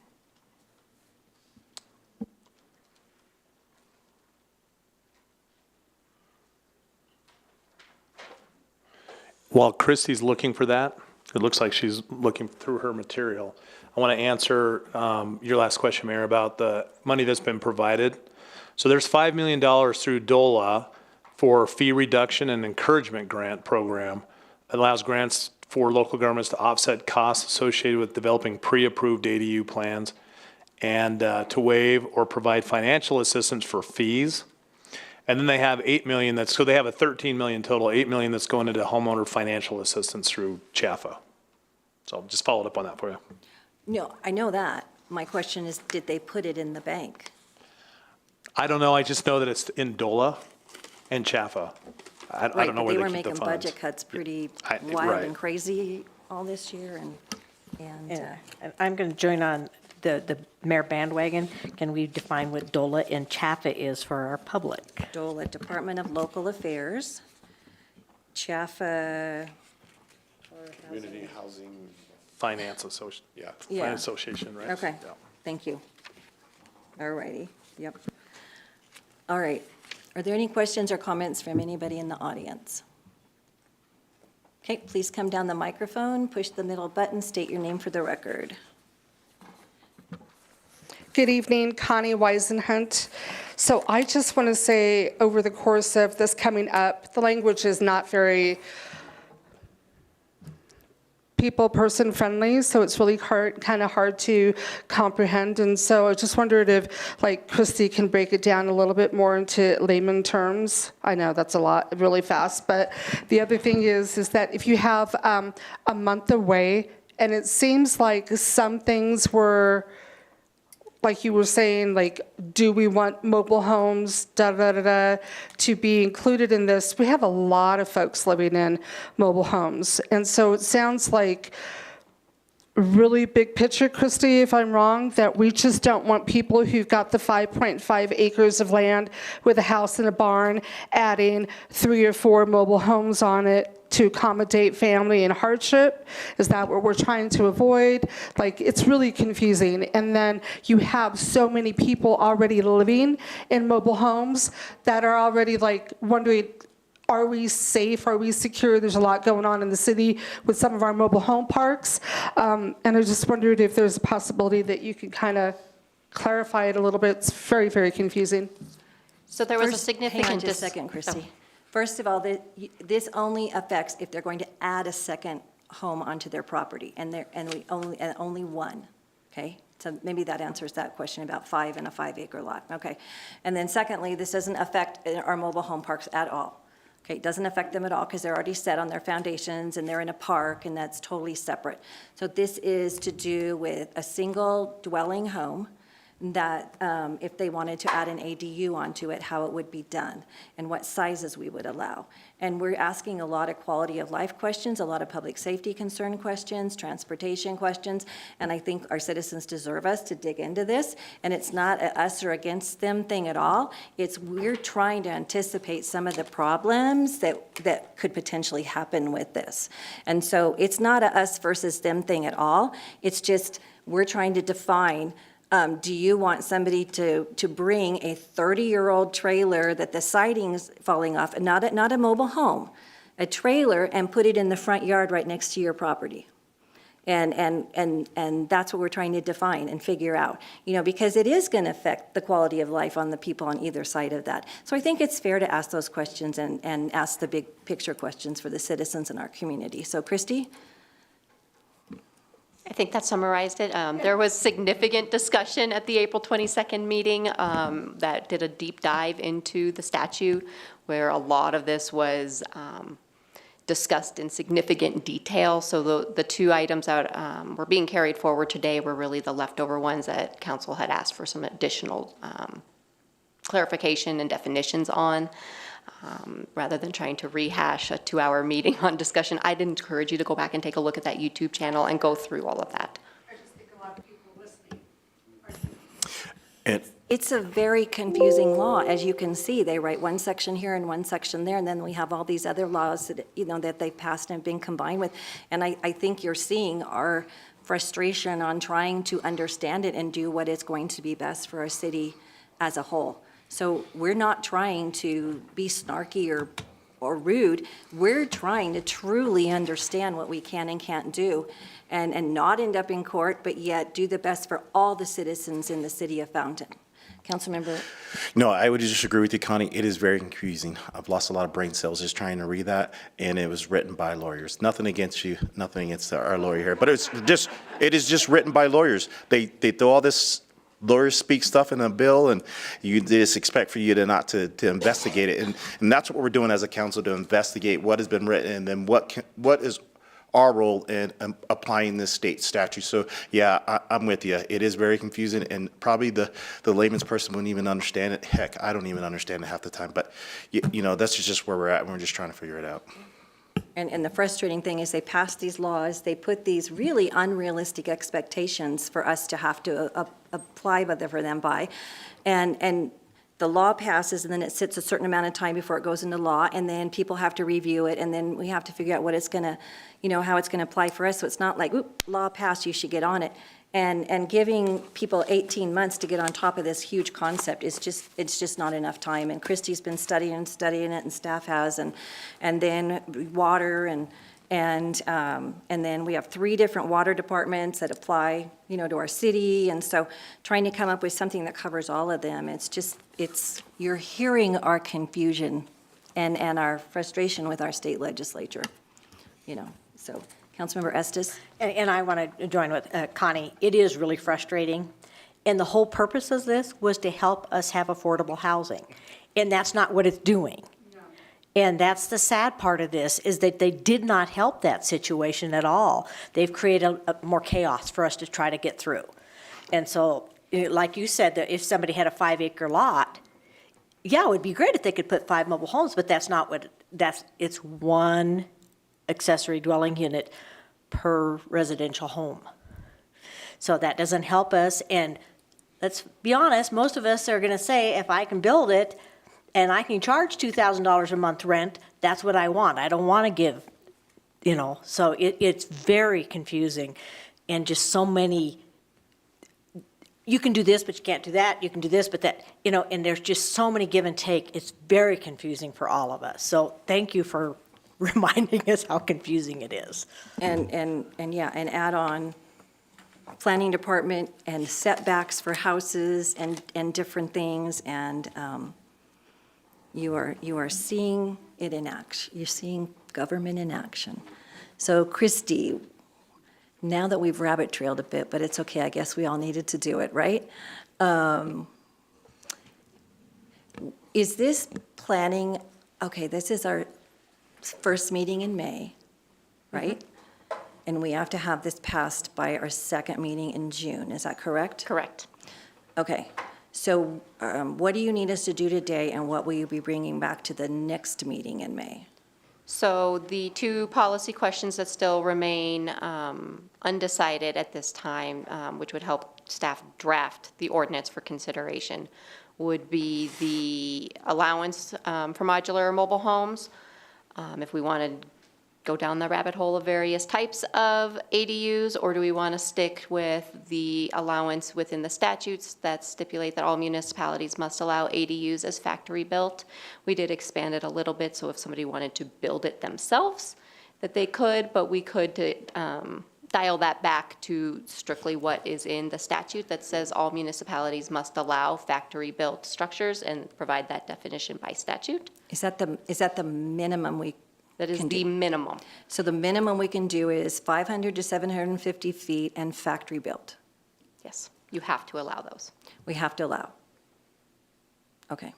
Briefly, I wanted to address Councilmember Geek's question as to whether we're talking about a home that is designed to be put on a permanent foundation as opposed to on wheels, so to speak. The statute refers back to yet another statute, which I know you're all excited about. This is one, Colorado Revised Statute 2432-3302, subsection 10, defines a factory-built residential structure, meaning a manufactured home, including any closed panel system constructed to the building codes adopted by the board and designed to be installed on a permanent foundation, except for homes constructed to a federal manufactured home construction safety standard and any home designated as a mobile home. So a home designated as a mobile home would not necessarily meet the standard definition of a factory-built residential structure, which is a manufactured home. Clear as mud, I'm sure. But the important takeaways here, I believe, in my interpretation of the ADU statute and this definition, would mean that these are homes that are designed to be installed on a permanent foundation. Okay. We did have one more citizen that just raised his hand. If you could. Oh, okay. All right. Thank you. Okay. You know, it's 7:40. I would like to take a 5-minute comfort break, and maybe we can all breathe some fresh air. And so let's just take a 5-minute break, and we'll be back at 7:45.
I am calling the meeting back to order. Please take your seats. I'm sorry, I just had to pee. Okay. Okay. My back teeth will float. Yeah, I saw that guy, yeah. So, and probably got told, have short meetings, don't worry about it, huh? All right, let's see, we are missing Councilmember Rick. Does anybody know where Councilmember Rick, oh, there he is. All right. Okay. All right, I think everybody needs some time to kind of mull on a lot of what we discussed tonight. We do have another time for it to come back, right, Christy? Because it's just so much fun. So much. Okay, so tonight you need a couple of pieces of information from us so you can come back with something for the next meeting. So I know you said it right before we took a break, but let's go ahead. You need the first thing, and then Chris read something and totally confused us again. So thank you, Chris, for Thanks, reading the Chris. state statute and confusing us. That's your role tonight, huh? And anyways, so you need us to decide, or we don't have to decide, right? We actually don't, but it would make your life I just easier. need a direction, which will Right. help me draft the ordinance for consideration. Right. Okay, so the two questions you need answered. Give us the first one. The first one is, do we want to regulate modulars and mobile homes to also be used as ADUs, or do we want to only allow ADUs as the factory-built structures as defined by statute? I think what I'm hearing up here from most people is let's just do the absolute minimum that the law requires. I was just about to say Okay, that. so Says. what the statute says, absolute minimum we can do, we can, all like we said, we can always go back and expand it and change it, but we, like if Chris says we have to have it in place, it's all his fault, not kidding. All right, just a minute, please. Alrighty, and the second thing you need from us? And the second one is, do we want to restrict ADUs from being used as short-term rentals? So currently, we do allow short-term rentals within the community. It's whether or not we want to allow these ADUs to also be used as short-term rentals. So there are three options. We can allow them to be used as short-term rentals. We can limit the usage of short-term rentals to only the primary unit, or we can eliminate short-term rentals entirely from the community. Yeah. We have a lot of citizens that are already using part of their property as a short-term rental. There are 5. Oh, legal 5. Legal. Okay. That's all I'm saying. I'm not saying nothing else on that. Okay, so we only have legal 5. Yes, and but I'm it not even is- sure that many have reapplied. Right, okay. So it may be less than Okay, that. Councilmember Hinton. But I also want to add, they cannot be used as Airbnbs, correct? That is a short-term rental. That's a short-term rental? Right. Okay, all right, just make sure that I have that right. I wanted to say that on the record for sure, for people who don't know that. Right, because I know we have some Airbnbs in town. Airbnb, Verbo, I'm renting a room, Right. renting my whole house, And I any think- variation of that. Yeah, I think that is a legitimate use of their property to bring some income in if they're struggling to make their payment. So, but I'm thinking probably more long-term rental, right? If you're going to rent a room to someone for 6 months, a year or something, that's not considered a short-term rental. This is only 30 days or less. Correct. Okay. All righty. That's the path they Yeah, have. to me, it's opening another can of worms. It is opening a whole nother can of worms. And I'm like, you know, I do have a question. We're talking about the detached ADUs, correct? It could be the integrated or internal or attached. Can we make a separate, one size for a detached ADU, and then a second size for an attached, and it gets so confusing because we would normally call this an apartment or something like, in the past. The attached ADU, so if you're converting your basement, and your basement is 1,000 square feet, and you're gonna put the external, access and all that stuff to it, and we limit it to the 750 square feet, I think we're all assuming the ones that are built detached. So if something's inside the home, can we make a separate size measurement for that? Yes, you can differentiate between attached and integrated ADU size limitations to those that are detached. Okay, and then the ADU still cannot be used as a short-term rental if we went down that path? Yes. Even though it's in your home? Yes. Okay. All right, I don't know who was first. Councilmember Geek? Aren't we saying that the minimum size can be 500 feet? So at the previous meeting, the consensus was to limit a maximum of 750 square feet, which would be the higher echelon of what the statute stipulates municipalities must allow. But if you're going to put in a basement, our basement's 1,500 square feet. I'm going to block off. Could you lean up to your mic a little? Yeah. I'm going to block off 500 feet?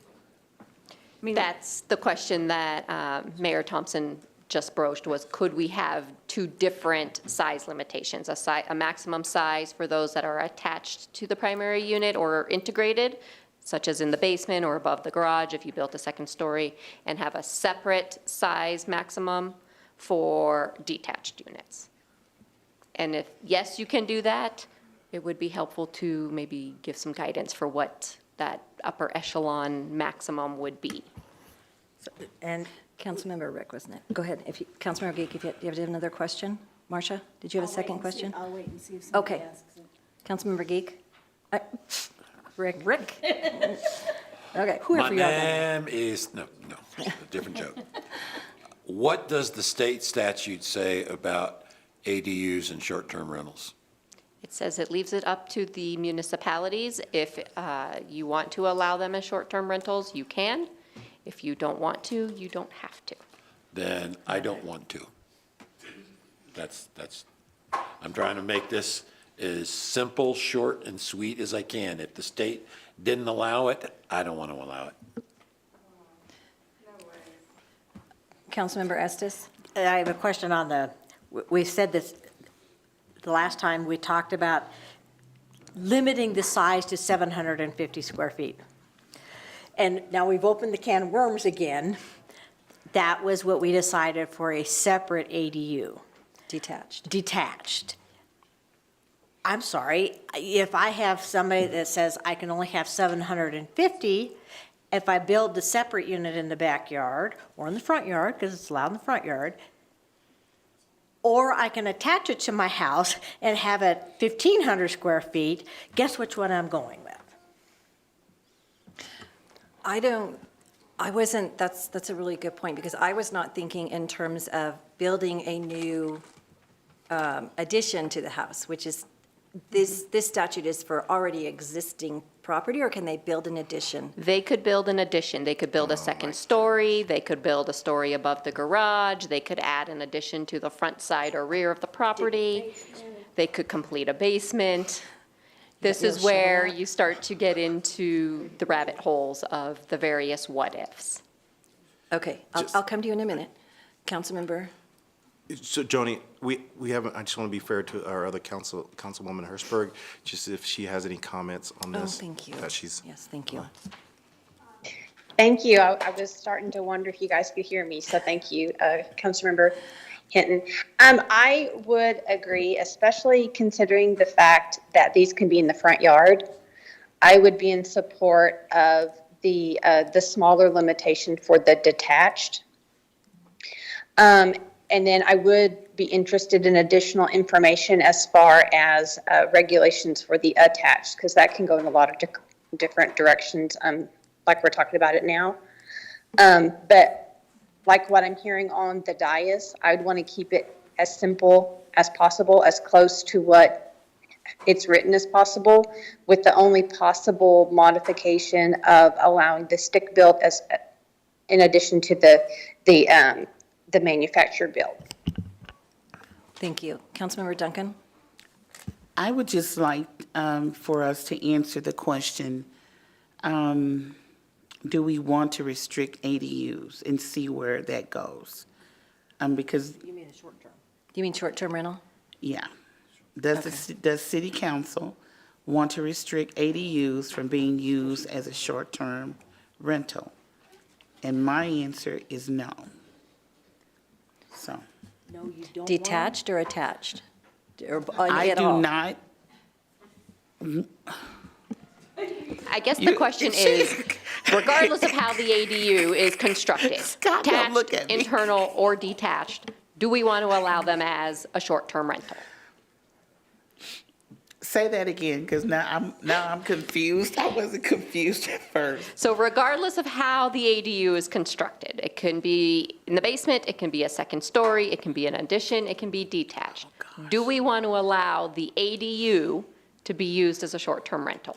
Yes or no? Now, since you put it that way, but still, my answer is no, but. Okay. That's okay. All right. All right.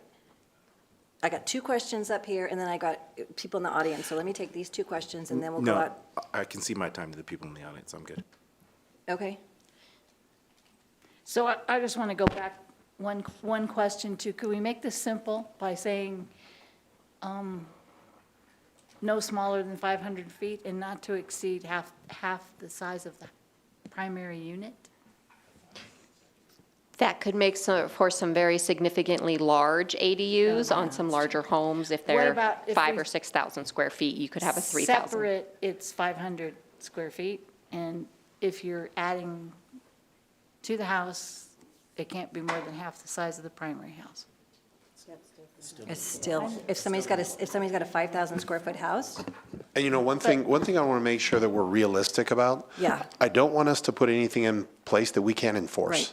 Right. And how we have people that argue about, we have people argue about square footages and what's livable and what's not, and the basement isn't finished, so it's really not square footage. I'm trying to make sure that we don't put ourselves in a position where we make a Right. rule that we can't Yeah. enforce. the guy that bought my mom's house took out all the closets, except in the bedrooms. He took them out everywhere else in the house so he could call it square footage.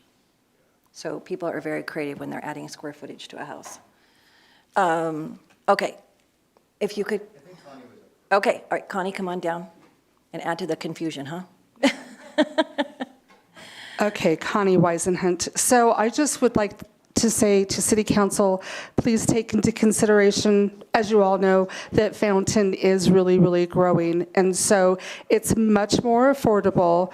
Some of these mobile homes, these modulars that they're making are beautiful, and they're very, very affordable compared to our $300,000 to $700,000 homes that are being built in 2 weeks, even though they're doing special financing for it. So please don't throw out the modular part of it. I think that that's just for the affordability part. And then I think when we look at Colorado Springs, surrounding areas, that income-based for an Airbnb short rental is really, really important for families trying to make it, moms being able to stay home, that kind of thing. So please don't take that completely out of the picture. Thank you. Yeah, I think what we're trying to avoid for the quality of the neighborhoods is somebody putting up an ADU that they're strictly going to use as a short-term rental, and then they rent it to 4 people, and 10 or 15 show up to live there, and they bring 10 cars, and we're having that happen already. So Tish could probably tell you a few horror stories. So that's the one thing that we're really trying to struggle with. Did you have something you wanted to say?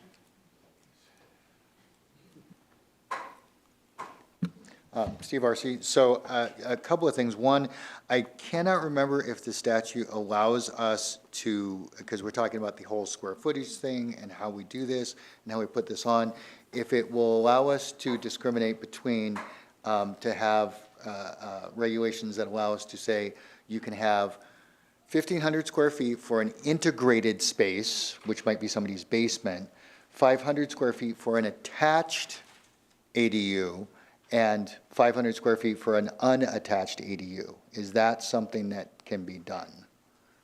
Question one. Answer to question 1, Okay. yes, you can differentiate square footages Attached, to attached, integrated, or unattached. detached. Okay. Okay. So that's that question. And then the other one being regarding the question you're trying to answer about short-term rentals. And I know this probably will not be the popular viewpoint, but my viewpoint on it is that if the intent of this is that what we really want to do is we're trying to increase affordable housing, then to me, that's not Airbnbs. That's not trying to encourage people to have additional incomes. It's trying to create additional housing. And so I would not be for having or allowing the short-term rentals for all the reasons you spoke and for the intent of that. Thank you. Thank you, Mr. Arce, and thank you, Ms. Weisenhunt. A difficult conversation. Okay, minimum is 500 to 750, correct? Correct, you have to allow that. That's what we have to allow, the minimum we have to correct. So let's just say, I'm sorry, did you want to? Yeah, just quickly, because I wasn't here for the last meeting with my wife, and I watched it, it was a lot. But just to I can't answer your question, Connie, but affordable to who? When you say affordable, those modular homes up in the Mesa, they're freaking expensive. My son can't afford that. He can't get in that. And so when we talk about affordable, who's the affordable target audience that they're trying to target? They're definitely not targeting the ones that are struggling or just starting out when it comes to affordable housing. And so that's still a lot for my son to try to even get in when he doesn't even have, you know, those means. And so I just want to put it out like that when we're talking about affordable housing. Okay.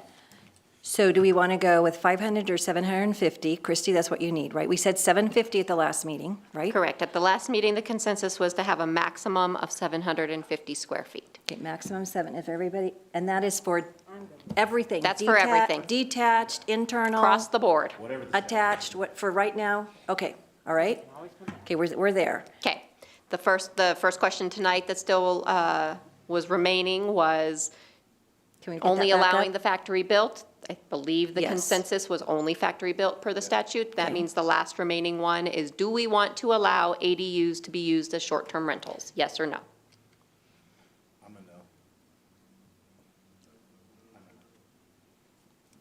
I'm open to discussion, but I think we need to understand what our stipulations are. So, and I know Jennifer said, though, stick-built. Let me slow down and say it correctly, stick-built. Go ahead, Jennifer. Yeah, that was the only modification to the manufactured and the stick-built. But as far as short-term rental, short-term, I would not be in favor of short-term. The 5 legal short-term rentals that you mentioned, are they going to be grandfathered in, or will that cease their operations? So there are currently, last year in 2024, 6 people have applied and were granted short-term rental permits. They are based on, they follow their business license, so if you apply January 1, it goes to January 1. Of those 6, there are currently 3 that still remain valid. The other 3 did not reapply. Short-term rentals as a city, does that? The problem is, the way I understand grandfathering, Jennifer, is if we grandfather the property in, it's going to stay with the property forever, right? We can't grandfather the business license in. There are some stipulations that if we want to eliminate short-term rentals entirely, that we can do so. Because the permit must be applied annually, it is not a vested right, and therefore they are not guaranteed that every year. But we couldn't eliminate anybody if they still had a valid permit. So if they still had a valid permit and it was valid until November 1 of 2025, that permit would remain valid. But nothing prohibits council from making amendments to municipal codes to change the short-term rentals. Okay, that answers it. Thank you, Christy. Short-term, but they can still do a long-term rental. Yes, absolutely. Okay, as Well, long as, and yeah. my point of view is, you know, the short-term rentals, nobody wants them in as the neighbor, but I think this is a bigger discussion overall for the city, not just tied to this issue. Yes, I agree. I completely agree. Yep. Because, yeah, the whole house could be a short-term rental. Yeah. Yeah. Okay, do you have Clarisma directions where to go? Yes. All That right. short-term rentals, we're not going to allow the ADUs as short-term rentals All right. at the moment. And I have lost my agenda in all this, so, So the next steps moving forward yes, ma'am. will be, I will be drafting the ordinance based upon the information received at tonight and the previous council meeting, where the first and second readings of the ordinance will be done before the June 30th. I can't promise I can get that done in a week, but yes, it will be coming forward. She's got her agenda pulled up, so we're okay. Thank you. Thank you, Christy and Chris. All right, thank you, citizens, for hanging in there.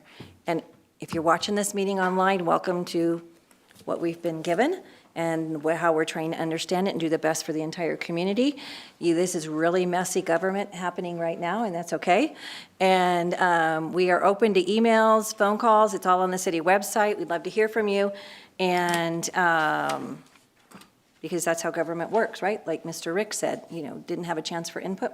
Please give us your input. We got another meeting to discuss this, and you can, and did we have anybody online?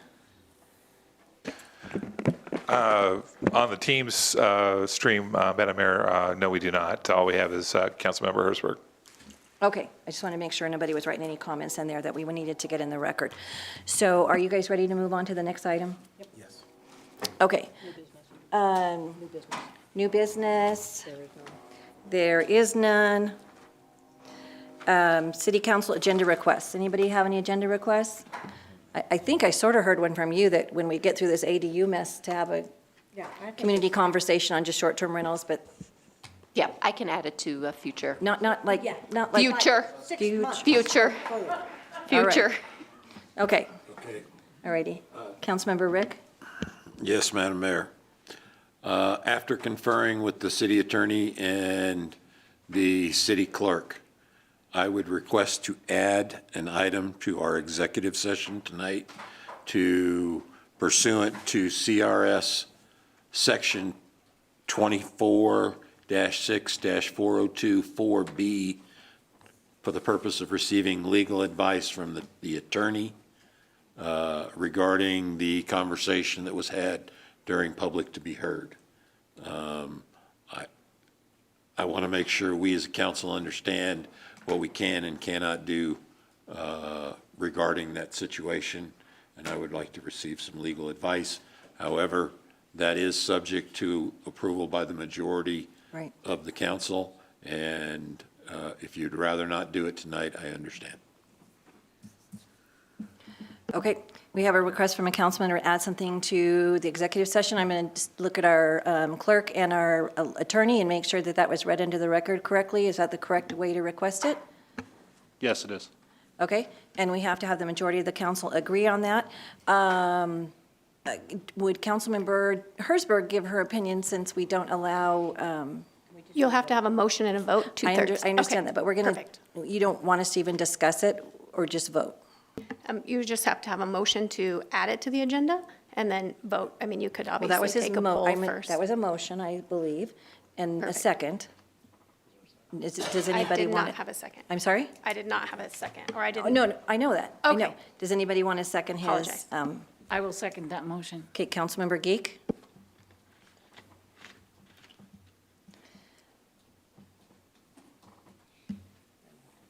Okay, give her just a second to get the voting thing up.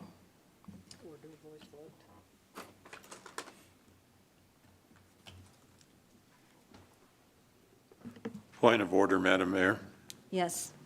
I think the clerk needs to read in the rest of the request for executive session before we vote. Well, we're Oh. voting on whether we're going to Okay. add something to it. so My apologies, We haven't Madam voted to go into executive session, so, My apologies. yes.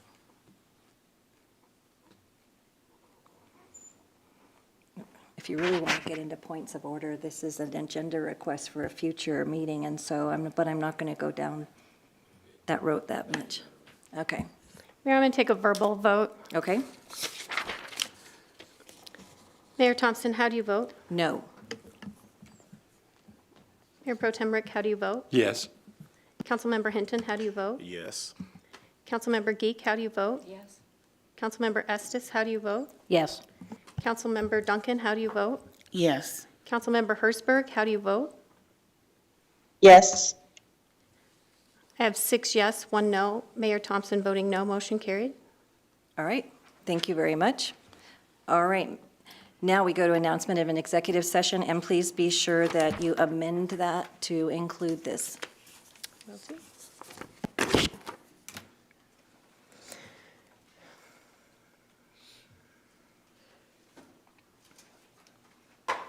In accordance with the city charter and the Colorado Open Meetings Act, the City Council open session is to determine whether it will hold a closed executive session. A closed executive session may be held upon an affirmative vote of 2/3 of the quorum present. If consent to the closed executive session is not given, the items may be discussed in open session or withdrawn from the consideration. The purpose of tonight's executive session will be pursuant to CRS Section 24-64024 for the purpose of review, approval, and amendment of the executive session minutes. CRS Section 24-64024F for the purpose of disclosing, purpose of discussing a personnel matter and not involving any specific employees who have requested discussion of the matter in open session, any member of this body or any elected official, the appointment of any person to fill the office of this body of an elected official, or personnel policies that do not require the decision of matters personal to particular employees of the municipal judge hiring process. CRS Section 246-4024B for the purpose of receiving legal advice on specific legal questions. Madam, if I could just get a motion and a second to go into the executive Okay, session. Councilmember Duncan, your light is on. Okay, we have a motion from the clerk, Councilmember Duncan. I move to approve. Go into executive session? Yes. Okay, Councilmember Estes? Second. Okay, we have a motion and a second. Please vote. Councilmember Hertzberg, how do you vote? Yes. I have 7 yes, motion carried.